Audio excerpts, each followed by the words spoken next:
All right, let's get it Always. started. All right, guys, welcome back to another Doom Fools podcast. We have probably one of the best content creators, one of my favorites. We got Dan. What's up, Dan? How you doing, buddy? Hey, everybody. How's it going?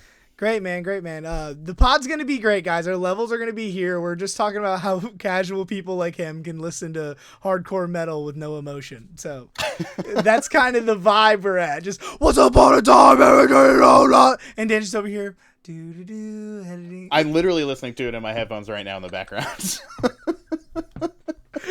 I'm not saying you have a problem. That's you. I don't No, judge. I have the solution. Yeah, you're just, yeah, man, let's do the podcast. I'm going to murder your soul. Yeah, that's great. Basically. That's great. All right, so today we're going to talk about mulligans, how to mulligan, why mulligan. I feel like Dan is one of those guys that you just shut up and you want to listen to. Because for me, before he starts yapping, for me, I feel like once you learn how to mulligan and you learn a deck the right way and figure out what other people are doing, that's like a next step playing like CDH tournaments. So that's why we got this guy today. And then we're going to talk about, there's a lot of chatter about next month's bans. And I kind of want to, by the time this comes out, it'll be a few weeks before the bans, unbans, if they do, if they don't do it. So I kind of want to get his head on that topic. So let's get into it, man. When did you get into Magic and CDH and become a content creator? All of those at very different times. Yeah. I got my first booster packs in 2001. I remember opening up 7th edition as a child. I still have a City of Brass that I opened up as a kid. Wow. But it was much the same as like Pokemon. I don't know if you were like a Pokemon kid as well, but loved Pokemon cards, didn't know how to play. Same with Magic. Magic was like the next step in the progression. I was like, Magic cards look cooler than Pokemon cards. I want them. But I would just stare at the pictures all day long. Didn't know how to play it at all. So I ended up graduating college and lived with a bunch of punks. And all of the punks loved Magic. And I liked to play cribbage, which I was not told until then was an old people's card game. But they're all like, you got to play Magic, you got to play Magic. And in my mind, I was like, well, I do just want to like hang out with my friends and play cards. So let's give it a shot. So yeah, I ended up learning how to play in like I think it was 2014, 2015, right around the time that Tarkir came out, a little bit before that. Cool. So yeah, excited to be coming back to it. I didn't get into CDH until way later on, until right at the beginning of the pandemic. Actually, I played with a group of people online before the pandemic went down. We were already doing webcam Magic at that point. And we really like to play like high powered EDH. And then I can't remember what really tipped the bucket for me, but I have a friend locally, Kai here, Fervent Alchemist in Philly, who is a fellow CDH player and content creator. And I met him, and he really, I think, gave me the extra push I needed to try to figure it out. My first CDH games that I played were with him and a couple of the other local Philly people at one of the shops here. Oh wow, that's awesome. Sorry, I just realized I wasn't recording on OBS. That's awesome. I play with Kai a lot. Sometimes we have a league that we play. That guy is so cool. You know what's funny about your story is you're probably the 10th person that was like, I was playing Magic and then COVID happened and then all I did was play. That's how I got into CDH was COVID. And I'm like, just the worst thing ever in our recent history is the best thing ever for CDH. That was really the explosion of it all. It really was. Like, yeah. that's when Play to Win got started putting out content. Same with Playing with Power. Yeah. Like, it all happened right around the beginning there. And yeah, it was like such a time of like, you got nothing to do but be in your house, right? So yeah, I mean, the first thing me and all my friends did was like get out the Magic cards and like, what kind of decks are we going to try to build? We got to do something this week to keep ourselves occupied. Right. And that was how the content creation got started too. Like, we were just playing games, and I was like, well, people do this on Twitch all the time. I was friends with Alan Mental Misplay, and we both got started around the same time just because we were both like, we should just be doing this on the internet. Like, we're funny people. People would enjoy it. 100%, dude. Your content is so funny. When did you? I didn't really look. Oh, just a little bit. When did you get into content creation and why? And for one of your fans, we appreciate it. And what's kind of the secret sauce? Because I'm kind of a beginner content creator. Like, I feel like you're here and everybody else is down here. What's kind of like, what makes you keep going? And you're so, what we're kind of talking about off air was you're very like relatable, and you'd be like, hey guys, I did this because of that, I did that because of this, and I feel like it's very unique. So what kind of like made you want to do that? I think it's talking like that directly comes from watching content of people like Saffron Olive and Brian Koval, Mm-hmm. where the things that they're really great at are narrating not only their thought process, like in the moment, but explicating of what they anticipate coming down the line, which I think is the mark of a great Magic player. Mm. I think that's like one of the demarcations, at least, is that it's not about just thinking about the spells that you're playing in the moment, but what is the chain reaction of what's going to happen because you make certain actions in the game. Mm-hmm. And those sorts of thoughts are really, really valuable Yeah. to helping people figure out uh, why making certain actions matter. I'm a big education nerd. I did not study education in college, but I am like really interested in how people learn and stuff Me like that. too.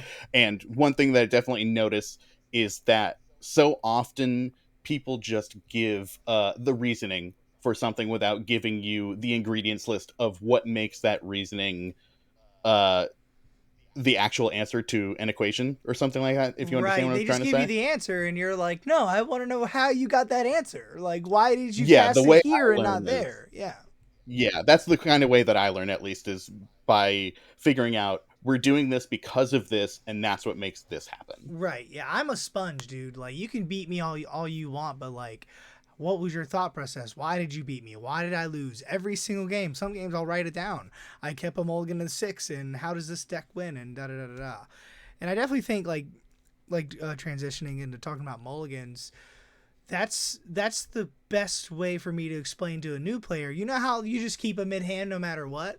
Like, no new players in a CDH mulligan. And it's like, guys, A, you get a free 7.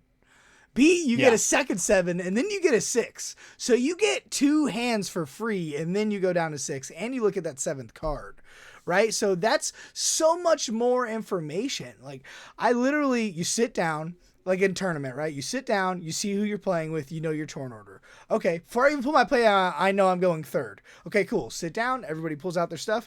Okay, I'm an Esper build. I got Roxai, I got TNT, and I got Cedh. So before you even shuffle your deck, your brain, right?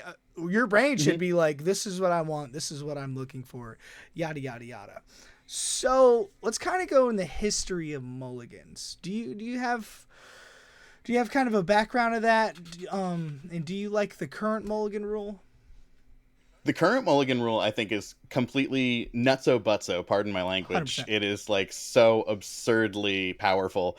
I know quite a bit about the mulligan rules. I couldn't give you like an exact history timeline of all of them, but Mm. to go back a little bit, like the rule before the current rule, which is are we on the Vancouver mulligan No, we're now? in London, so London. All right, so Vancouver, I'm sorry, was the one before this, which is right.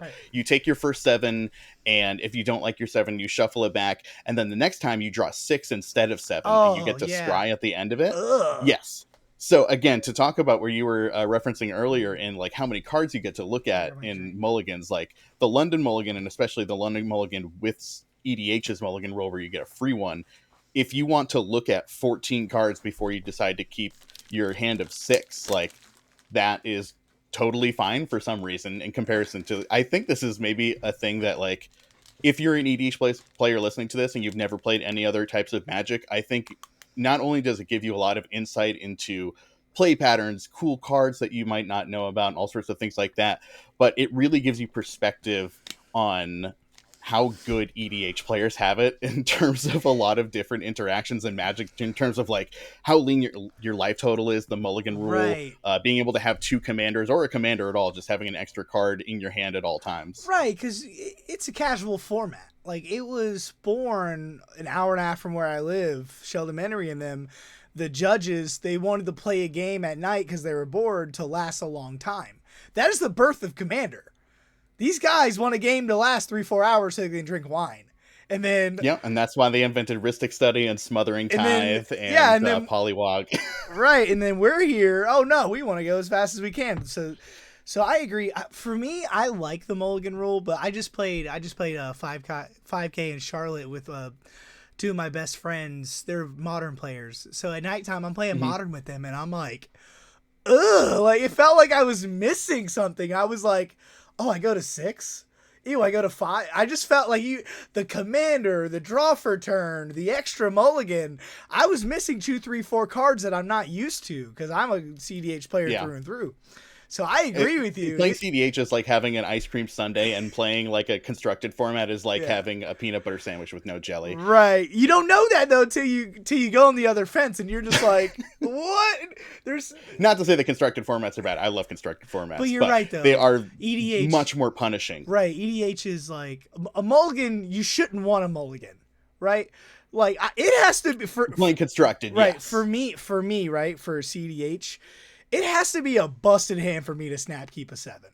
You know what I'm saying? Like I'm mulligan, I'll go down to 5, not even think about it, and people look at me crazy, right? It has to be the best hand. It's a free 7, right? Now I'm a little bit. I used to be real wild with it. I have won a game on 3 card openers, 2 card openers, 1 game on a 1 card opener before, because Dockside Extortion existed and it was that busted. Yeah. Yeah. Mana Crypt, Dockside. Land Mana Crypt for Exactly, 630 yes. turn 1 was a play. So, yeah, going back to like the previous ban list we had before this last round, if your ideal 3 could always be land, Mana Crypt, Wheel of Fortune, right? And now that's just not a possibility. So I think it's a lot more punishing to go that low, but still the ability to mulligan and see a lot of cards before you decide what you're going to keep. If you're looking at 21 cards and then you go to your 5, you've still seen a fifth of your deck at that point. I mean, theoretically obviously it's randomized, but you have seen a huge chunk of your deck. You have gotten a lot of different randomizations of configurations of cards. Like it is I think it's a lot less punishing to go to 5 than people would believe, especially if you're just beginning. Like we said, if you're just transitioning into CDH, if you're a newer player and you want to really like test your limit and test your strength in CDH, mulligan more all the time. Like you said, don't keep a bad hand. Don't keep a mid hand if you're behind Rogsai in turn order. Look for a Mindbreak Trap. Don't mulligan until you find a Mindbreak Trap, obviously. But realistically, think about what can I beat and what do I lose to? Yeah, and I definitely think it should change on the deck you're playing and the decks you're playing against, right? Like let's say Blue Farm, right? I am on record saying I've never seen a Blue Farm player mold a 6. Like that deck has it's a joke, but that deck has so many good cards in it. You can easily keep a fine 7, early Timna, early Engine, and be fine. But other decks, like say you're not in blue, right? Say you're in Naya or Atali, red green. Like those decks, I feel like you have to mulligan aggressively because you don't have those pieces. You don't have the Force of Will, the Mindbreak Traps, the Ristic Studies, the Mr. Gamoras, right? So do you feel like your deck composition, like it has a plan, but do you feel like your deck also matters what you play to what you're going to mulligan? Yeah, absolutely. I think that it's probably the most contextual to what you're surrounded by in terms of how I'm going to differentiate the ways that I mulligan on one particular deck. But like you said, you're looking for specific game plans with your mulligans. Yeah.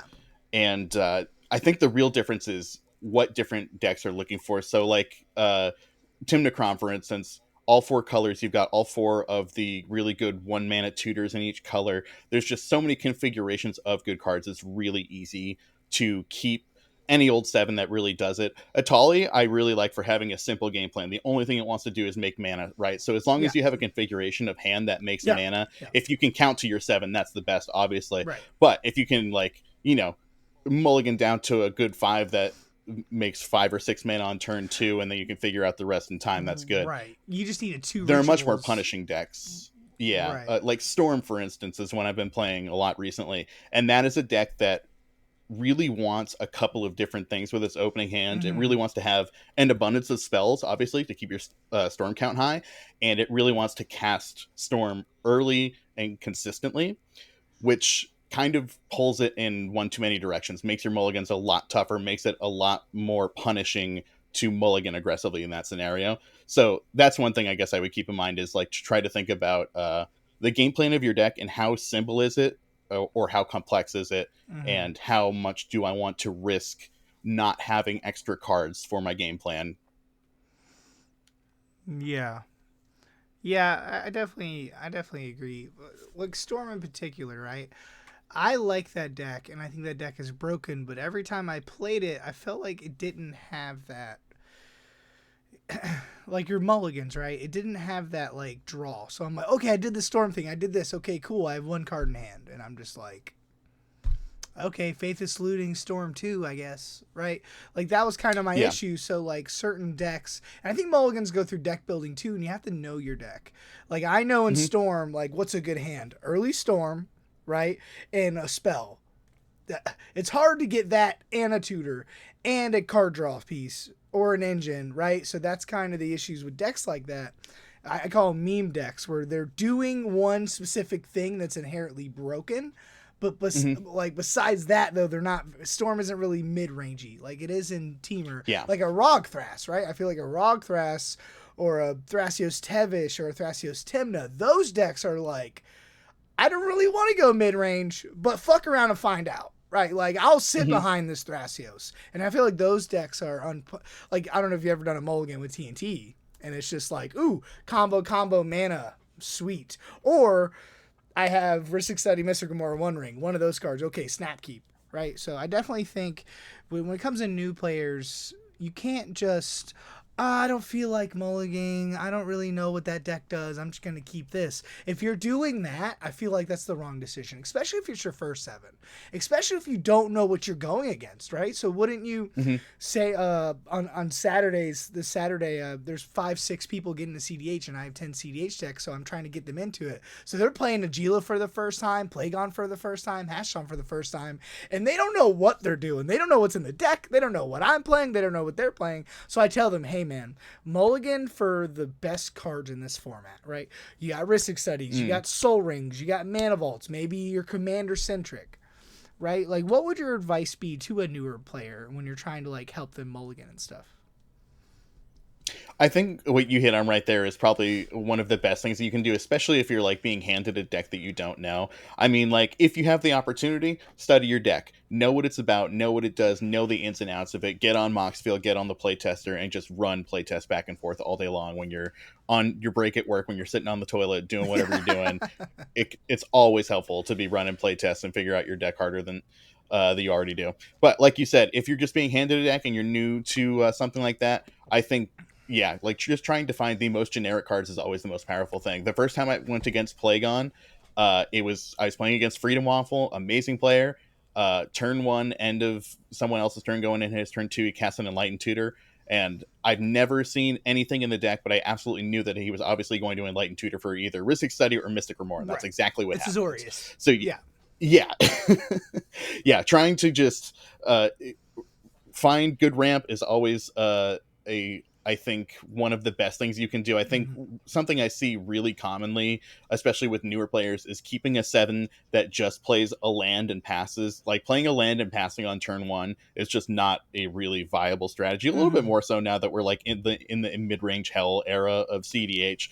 But honestly, not to talk down on anyone, but if you're a new player and you're playing land pass in mid-range hell, you're probably like, your hand better. You're probably not setting yourself up for success. Yeah, like you need to be. You need to be a Mold 4, Mold 5 with a busted hand. Yeah, you can't go land go right. You definitely don't want to keep a hand that like waits around to see what happens. You want to have a definitive plan of what you're doing for sure. 100, dude, I couldn't agree more. My famous story on here I tell all the time is my older brother, he's been playing since the dawn of time, and I was the Pokemon Yu-Gi-Oh! I got in a raw deal. I didn't really get into it, and then, I grew up, I had kids, whatever. So then my buddy at work's like, hey man, I play Commander. So I got into Commander, right? So then I played casual Commander, and then my brother's like, you need to play CDH, and I'm like, everyone's trying to win turn 2. That doesn't sound like fun. Blah, blah, blah, blah, blah. I was a hater for no reason, right? So then he's like, well, come to Daytona with us, man. We'll play some CDH. He built my wife a Turgid deck, right? It wasn't really CDH, but it was Turgid. Like, Turgid's busted in high power casual. I like Demonic Tutor, stuff like that. So I literally went on the play. I went Swamp Pass, and I didn't get another turn. And I was like, this isn't even the same format. Like, Swamp Pass is normal. That's definitely what will lead to believe it sucks. Yeah, but that's when I was like, holy shit, right? And then I went like, I removed the Thoracle, right? I like snuffed out the Hmm. Thoracle and I was like, gotcha. And he was like, I win. And I was like, oh, okay, we're not even like in the same area. Like I'm way down here. So I definitely think that's the biggest misconception, especially with mulligans, is like you don't know what to mulligan for. You don't know what to like. You know what I love is like I love going to FNM and these casual players. Hey man, get my deck. Look at my deck. Help me with my deck. And I would love to. Let me see. And then they look at my binder and they're passing like the best cards for the deck. They don't know what to look for. They don't know that, you know, a Chromox is amazing, right? They don't know Mox Opal is busted in the right deck. They don't know Hullbreaker Horror, if you have a Thrasios deck, is insane. They're just going past all these staples. And I'm like, okay, what's your deck? Let's talk about it. Let's explain to you this card is good, this card is good. And they're like, oh, right? And then they start to click. And they're like, oh, well, I want to play high power. I want to play CDH. I'm like, you'll have so much fun. It's like the minutia of thinking about things like card advantage versus card disadvantage versus like acceleration and things like that. Like I really love those sorts of corner cases, and that is really what makes CDH so much fun. Is thinking about just like 100%. How good is a Chromox? That's a really serious question you want to ask all the time. Yeah, because my brother, you know, he's trying to teach us, and he was like, well, you guys need the mana rocks. And we're like, well, it's a mana rock. And then he shows us Soul Ring, Mana Vault, Chromox, Mox Opal, Mox Amber, and we're like, these cards suck. Why would I get rid of a card? And he's like, Mana Crypt, right? I remember why my would I first take ever 3 pre-release. damage? Ew. First pre-release I ever went to is Tarkir, and I opened up a Wooded Foothills, and my friend explained to me, oh, you can like sell that to the shop and like you can get enough money to do another pre-release. And I'm like, why? This land doesn't even tap for mana. Like it just deals you damage. This sucks. I don't understand. I got a lot of Modern Horizons too, and I literally went in my bulk like a year later and I found like 3 Misty Rainforest just in my bulk. And I was like, I looked around, I'm like, I'm not telling anybody this. Yeah, because you tap for mana, fucking you're busted opening ass up land. a pack. You don't know. You're just like, pay 1 life, say, yeah, I'm good. You know what I mean? Yeah. No, I mean, I'm at pre-release. I'm looking for bomb rares. I'm looking for Ugin the Spirit Dragon, you know? Yeah. I'm not looking for Wooded Foothills for sure. Oh, that's so funny. That's so great. I was going to ask you, while I got you, kind of, can you explain to us or kind of like your opinion on what do you think the biggest difference is on like casual CEDH, like at the kitchen table with your buddies, and tournament CEDH, like especially when it comes to mulligans? In terms of mulligans, I think that obviously in tournament CDH, I think like you really, I think, do or die by your mulligans in tournament CDH. Like 100%. I would kind of argue that you like win or lose the game by how well you mulligan almost every time, but obviously you're in a 4-player game and there's more of a I'd say 30-40% of the game is rule 0. 100%. Yeah. Turn order, my mulligan, who am I going against? I honestly feel like 40% of the game is that.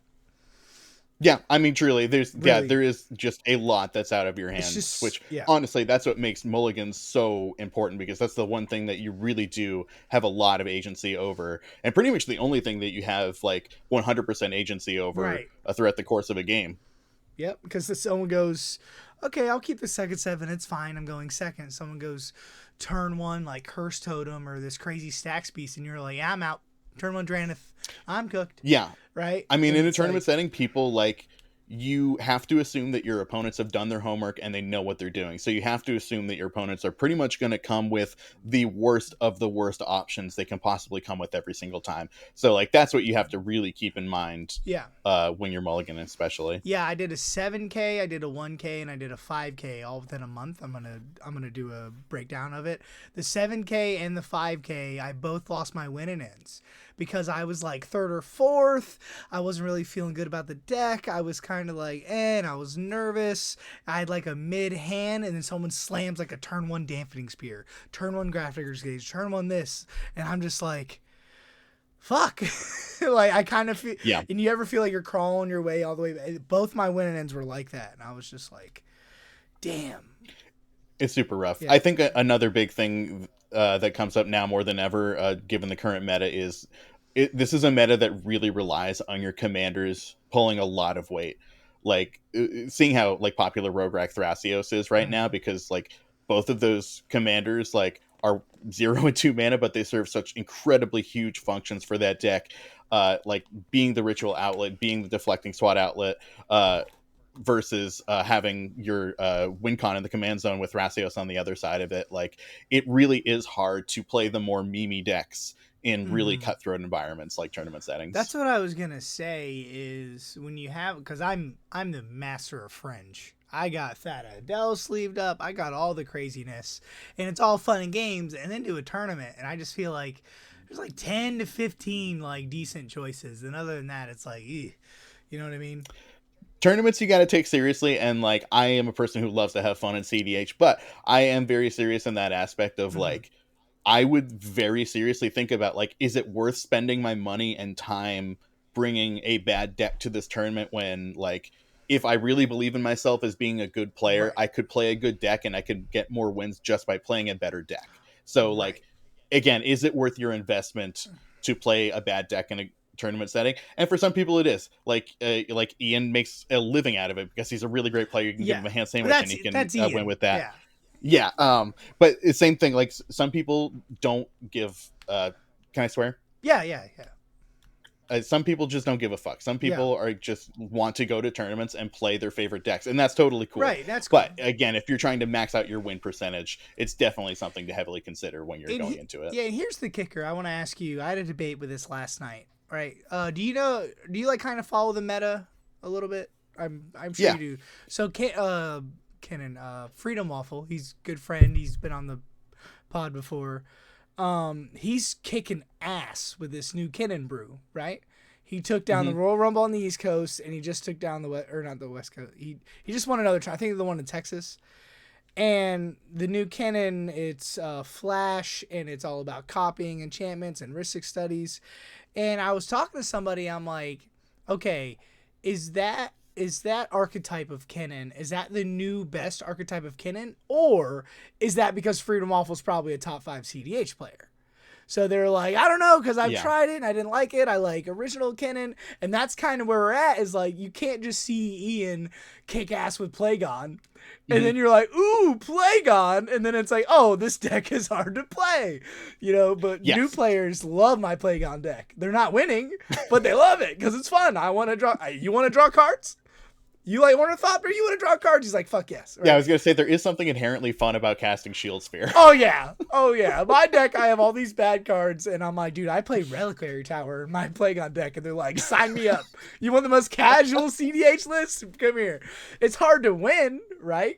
Because Ian and Waffle and them are playing it, and it's just, I think that's the difference, especially with that Kenan deck. I think that deck's really good. I just don't know if that's the best Kenan deck. But Freedom Waffle is like the best player, like pretty much top 3 in When my I see mind. a card like Steel Enchantment, that to me is like such a huge signifier of like this is a deck that's meant for tournament CDH play, because Yeah, I really that's a feel meta like the call. meta is so vastly different just because of how much talking is involved. When you asked me earlier, like, what's the biggest difference between casual and tournament CDH, before you said in terms of mulligans, I was like, oh, easily talking, like 100%. easily yapping and 100%. talking about game actions is like the biggest difference. Yeah. So yeah, like learning how to manipulate those cards Mhm. that cause so much talking and debate, using steel enchantments to take Rhystic Yep. studies away from other players that like, again, like if a player is playing at the top of their game and they really want to win this game, they're going to tutor for a Rhystic study or something equivalent as quickly as possible. Right. Having answers to that is a really good idea. Do I think that's like the best Kinnan deck? I think probably not. I think it's probably a little bit closer to the best Kinnan deck, because I do think that one thing I personally am not a fan of in Kinnan is that it does run, in my opinion, a too high frequency of cards that are like Mimi, which, not to say that it's a bad deck, it's obviously a super good deck. People win tournaments with it all the Yeah. time, but it's the reason why I don't really like it. Like there are just one too many, not to say that everyone runs Consecrated Sphinx, but too many like Consecrated Sphinx type cards in it. Right. Kind of like Hashiton for me. Like, I feel like Mm, you can run those, like the Notion Thieves and the Consphinx, but then people start playing Razakath and then Hoarding Broodlord and Valgavoth. And I'm like, okay, guys, there has to be, like with Kennen, I feel like you should have your haymakers, right? But then you start playing Hmm. Thorn Mammoth, and then this card, and then that card, and it's like how many? Yes, it gets out of control really quickly. Yes, like with Magda, that's the Magda problem too. Magda and Kennen, I feel like they're right there Hmm. because how many bad cards are you willing to play and give up? You're already playing the Dwarves. You're playing Portal Phyrexia. You're playing Godfarer Statue. How many bad cards are your game playing? One of something Gilded Drake's your Magda, right? Like, That's where people really get into the weeds with it, especially I mhm. think is when they start thinking of like, well, what happens if this happens and I can't win this way anymore? Yeah, Then I need something to do to win around this. Where like really, I think people need to get to the very bare bones of that. Like I'm a big like run as few to zero win cons as you possibly yeah, can. Win cons are dead cards in your deck. So yeah. like Like the more Thoracle, times you that's it. see Praetor's Grasp or Yeah, yeah, exactly. The more times you see Praetor's Grasp or Thassa's Oracle in your opening hand, the more times you're going to have to mulligan. yeah, So like those are just like really bad cards to have around for the most part. So yeah, yeah. cutting down on those is very You helpful. know, it's funny that you say that is especially the 5K or I did the 10 12K. Yeah, I believe it was November. The Boyle 2 and CCS in Georgia, and it was like there's so many people. Just in the same tournament, right? I felt like there's different metas. I played in games where these people don't even know what their decks do, and then I played against the best players in the world. Like Yeah, I each think super round easily was like Swiss rounds versus day two rounds are like that. So it's two completely different yeah, worlds. but like first round you never know. Second round kind of whatever. Okay, you're 1-1, you're 0-2. Okay, third, fourth round, and then you start like the winning in rounds, and then it's like Hmm. this isn't even the same tournament. Like I'm sweating my balls off. Like this shit's hard. And Yeah. earlier we're all like goofing and that's another thing with mulligans is I feel like a dick sometimes, and I'm focused, right? I'm trying to win. I'm thinking about my mulligan. I'm looking at my mulligans. I'm going to 6. I'm thinking about what I want to do. People are like, "How's your grandma doing, buddy? Oh, I missed this. And how was your last game?" And I'm over here like, "Fuck your grandma." Like I'm trying to fucking win, but you don't want to be a dick, right? No, but in a tournament setting, I've got no patience and no time. You're using so much of your mental energy the Oh, whole time, and like right. you're not eating as well as you should have that day or Right, right. something But you like don't want to that. be a Like that dick always though, just because then comes up. people counter your stuff, right? But That's also but really then true. round 7, right? You win it in of the tournament, and everyone's like not even talking. Like you can hear someone breathe. And Hmm. you're over here like, "How was everybody's tournament?" Okay, right. So I definitely feel like there's two sides of that. And to talk about tournaments a little bit, since I have you, for me, I feel like probably the best cards right now. Well, obviously, Ristic and Mystic. I feel like Orcish Bowmaster, Smothering Tithe, and for me, Commandeer. Commandeer Mm. has single-handedly won me a game or two. I'll steal your. I'm gonna grab your Smothering Tithe. I'm gonna grab your Ristic Study. I'm gonna grab your whatever, your Tainted Pact, and I have Thoracle in my hand. Like cards like Commandeer shouldn't be good. That card's fucking trash 2 years ago. Honestly, yes. And The now two exiled two blue if cards I'm is not on horrible. Adnos, bro, Commandeer is a slam dunk in almost every. Maybe not Misdirection, but Commandeer alone, just for me, we're talking tournament. I did 3 tournaments, and Commandeer and Intuition have been the best cards for me. I'm just like, okay, like in Najila, the 1K, I almost won. I got second. I'm just playing. I'm like, oh, Drevy's probably gonna untap and win. Just stop the Godo. I'm not doing nothing. Tap 1 ring, draw 2 cards, Intuition. Oh, I win here. Oh, I win the Yeah. game. Intuition? Win? And they're like, oh, nope, GG's. Like, that card alone is really good. But anyways, we got a little off topic. So, I got you for a little longer. I love picking people's brains. I don't know when the next time we're going to do this. Let's kind of get into, I'm probably going to post this around beginning April, mid-April, and then there's a lot of ban rumors. Hmm. Unbans, bans, kind of what's your take on bans in general? And do you think there's a card right now they should unban or ban? I'd love to get your opinion. So on bans in general, I am probably of the very minority opinion that I think that the old commander group and the current commander group both handle it well by being very hands off. Okay. Like CEDH players love to, I think, really get into the weeds of like this would help balance the format. This would be better for this kind of situation. But I think that the like we have to always keep in mind that CDH is the perversion of EDH. It is not what EDH is intended to be or do. Mm-hmm. So I think that calling for bans that are like for CDH are sort of like antithetical to what EDH is for. Right. Uh, They're not two different formats. It's the same format. Yeah, Like the last we're bans, just using it in Dockside a Mana different Crypt way. was for us. It wasn't for them. Well, I don't know. Lots of casual players also really hated Dockside Extortionist. I have come to learn I didn't encounter it a lot because I don't really like play in those sorts of Yeah, I don't casual either. circles, but lots of people get absolutely fucking rolled up and It's smoked not a by casual Dockside card. Extortionist stuff in Like, why play. are you playing Exactly, yeah, Dockside in your no. precon? Get out of here. The argument for so long is that it scaled with the power level of your table, but like even when you're at the most powerful table, it still sucks. I don't know what you're talking about. I mean, I love your hoodie. I don't know what you're talking about. How many times I've It says seen... Mr. Unbannable at the bottom Yeah. of it. Oh, So okay. How many times I've seen someone go, I'm not doing nothing all game. I'm not doing nothing at Dockside for 11. And we're like, yeah.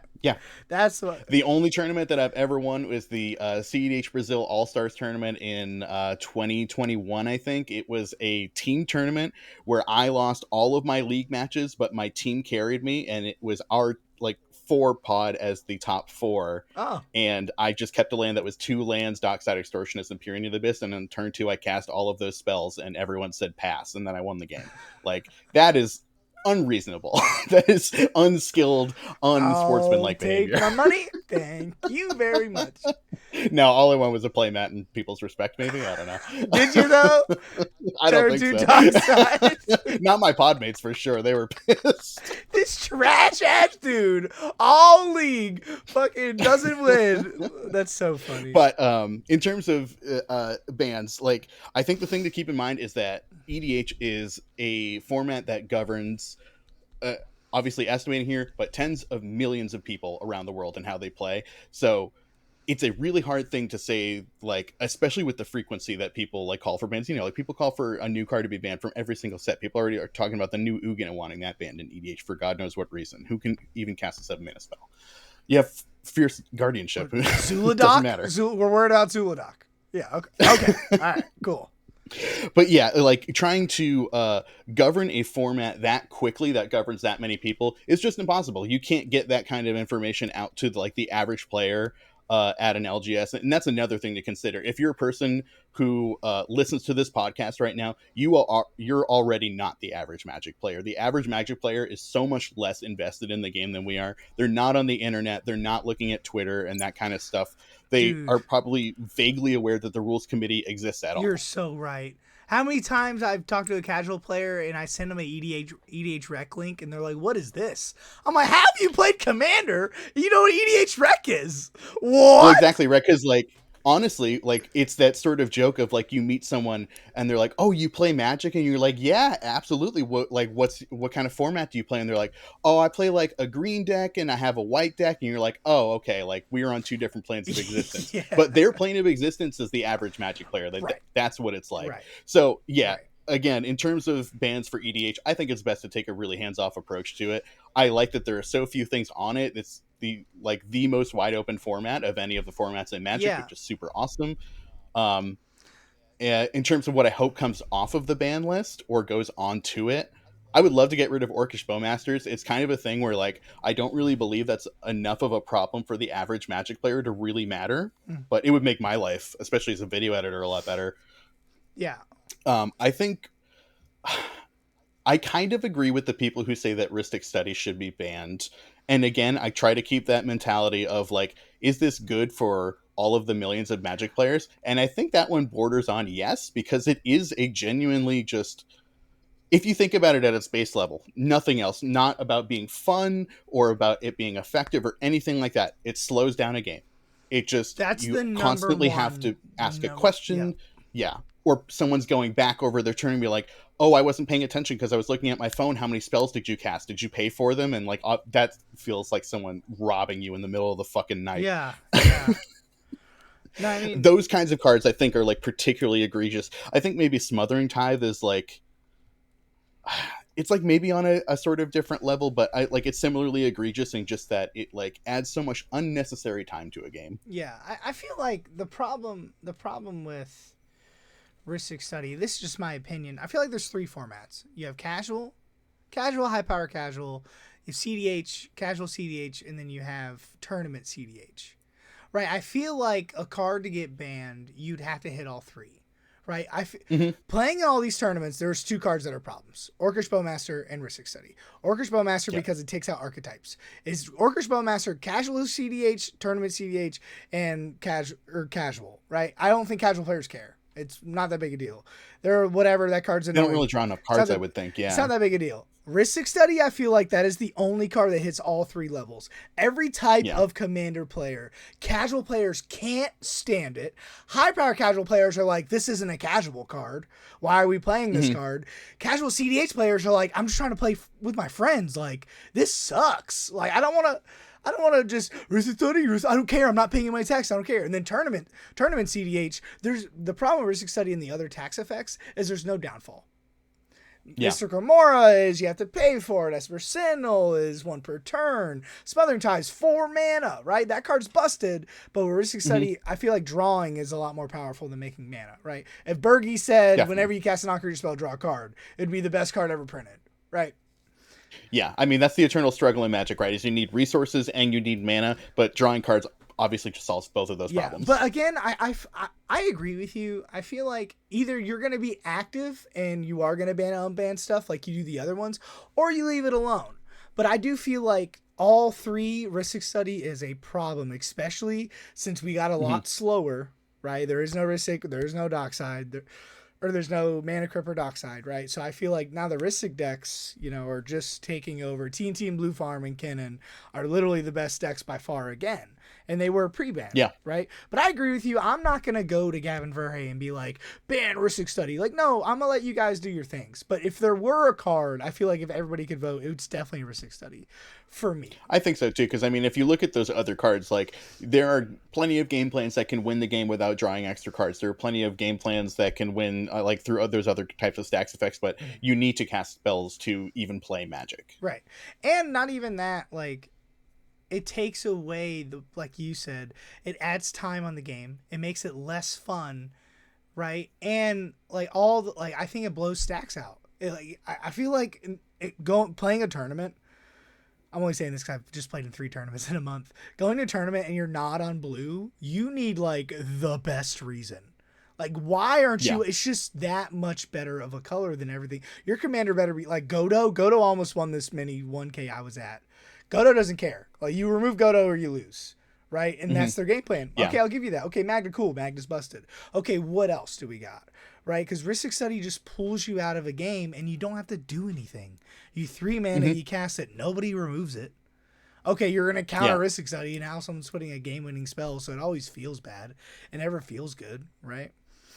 I think the only real answers are, like you said, either speed or silence effects, just like every Grand Abolisher that you can get and stuff into your deck. Yeah, 100%. But I mean, that was just my take on that. So what about, that's what I was going to say earlier, with the unbans, right? Say we don't ban anything. Let's just test it out, because I feel like I agree with you when it comes to, hey, leave us alone.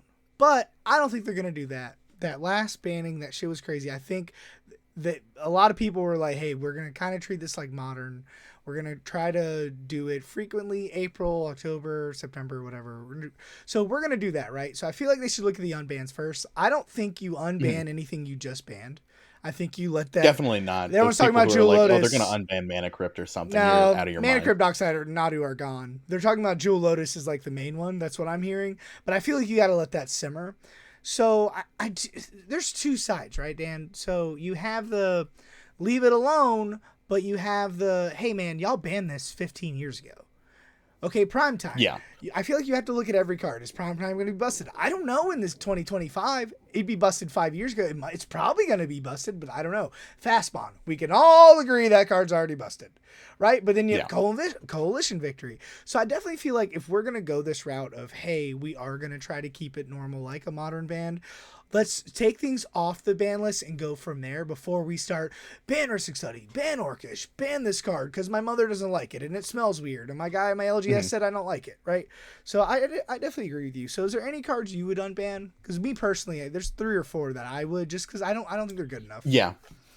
I agree with you. I think like what I would expect from this next set of announcements that we're going to hear is that they're going to make what I would probably call like the common sense unbans, unban biorhythm, unban coalition victory. There's a couple of other like 8 mana spells that like barely do anything that like 2 mana creatures do now. Yeah. Primeval Titan, I'm kind of on the fence about. So like one of the big criticisms of the game changer list is that there's so few green cards on it, and my rebuttal against that is like the game changers for green are just too subtle. The game changers for green are like Llanowar Elves, Nature's Lore, and Cultivate effects. They're just really, really good in casual EDH. And there's also the social ban of like mana restrictions in Yeah. terms of like lands and things like that. Right. So green just really gets away with murder in that respect. So I think. prime time, I think, like extenuates that problem of like green already gets away with murder in terms of ramp. So like you cast prime time on turn 3, you get your Urborg and your Cabal Coffers or whatever like the better combo would be these days. Cradle stuff to untap your lands. Yeah. Then Amulet of Vigor would be. I just feel like if you unban Primetime, I'm for it.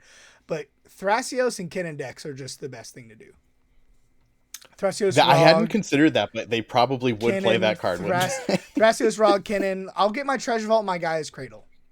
Okay, cool. Yeah. Seaborn Muse. Okay, cool. I'm on your turn. I'm gonna win. And it's just like, ew.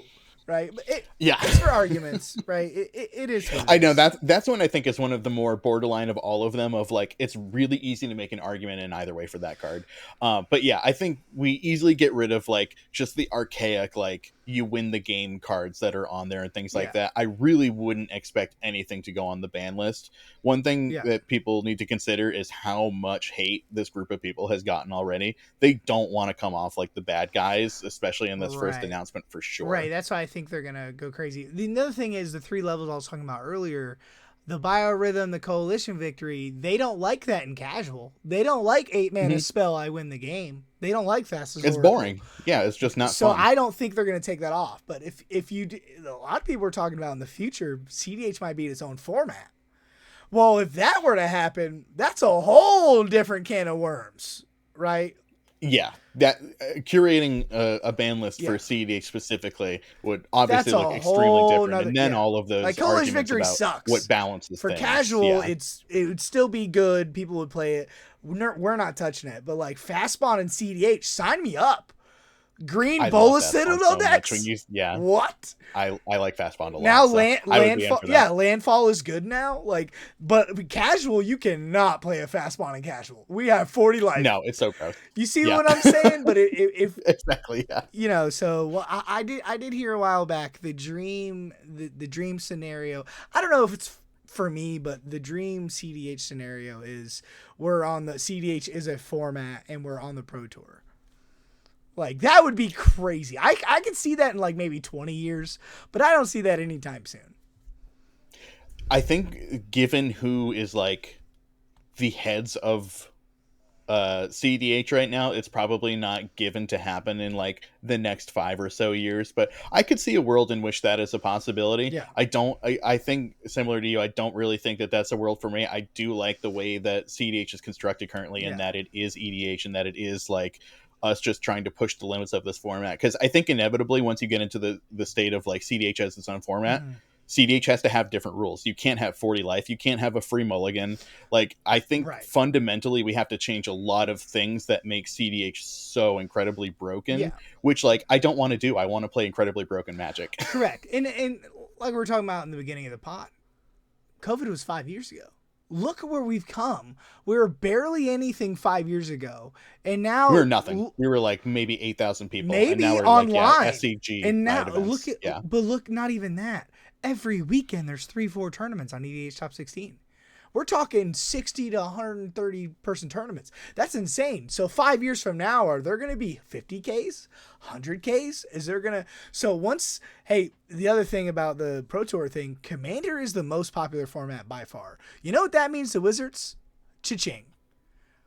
And you look at the pro players too, and like LSV is getting into dual commander on MTGO. I saw Reduke was on the Scry Babies a few months ago. I've seen him play in paper and other situations, and I think maybe like Kibler Yeah. Koval is a huge proponent of it as well. Yeah. Obviously, yeah, like there's like quite a number of like pretty high profile players who are Mhm. dipping their toes into not necessarily CDH, but like Yeah. EDH in a way that like 2 or 3 years ago, like it was Right. so laughable to that group of people that they 100%. would like ever play that way. Yeah, yeah. My two best friends are modern players, and well, I was like, I don't like that I lose to matchups in sideboards, and they're like, well, we don't like politics, and I'm like, okay, you got me. So fair. Yeah. I'm with you, brother. They talk way too much, right? Yeah, that's why I don't like to play in tournaments. I don't have that much energy. I need 3 energy drinks for that minimum. That was my last question before I let you go. Do you play tournaments? Are you kind of a grinder nowadays, or you just like sit back editor kind of guy? I am super, super hands off these days in terms you? of that kind of stuff. Yeah, I there were like a few different tournaments that I have done over time, but generally they tend to take a long time. They tend to be on Saturdays, and I work on Magic 5 days a week, like as a job. So like on Saturday, I really just want to go out hiking in the woods, and I got you. You Yeah. have your pod. You do a couple other people's, right? Yeah, it's between the Herald's Horn, Crybaby stuff, my own channel. Like, there's a lot of different Magic honey pots I have. Oh, really? Damn. My bear claws. I was gonna ask you to edit one of my pods, but all right. I tried. You're too busy. I was gonna do. We can have an interview after this. Okay. I was gonna do gameplay, but I'm not doing gameplay. And I was gonna ask you, but you're busy. We can talk about it later. But that's about all the time we got. Thanks everybody. You can find him everywhere. I'm gonna put all his links down below. You have to check out his YouTube channel. It's probably one of the best ones for beginners. Like, I try to make it really beginner friendly 100%. in terms of like there's a little bit of assumed knowledge in terms of like maybe knowing how certain lands work and things like that, but at a base level I really try to get people to explain what they're doing on board, talk through their wins and stuff like that. So yeah, if you're just trying to get into CDH, go check it out. Moderately Anonymous MTG on Twitch and on YouTube. Yep. And Herald's Horn is my podcast with Cal Jones and Emma Partlow, and sometimes Lexi Black Girl Mage. You can find that anywhere Herald's podcasts Horn? are. Okay, cool. I'm going to put all the links in below. Thanks, guys. Y'all have a good day. That's Dan. This is the Doom of Fool. We'll see you later, guys. Peace. Bye, everybody.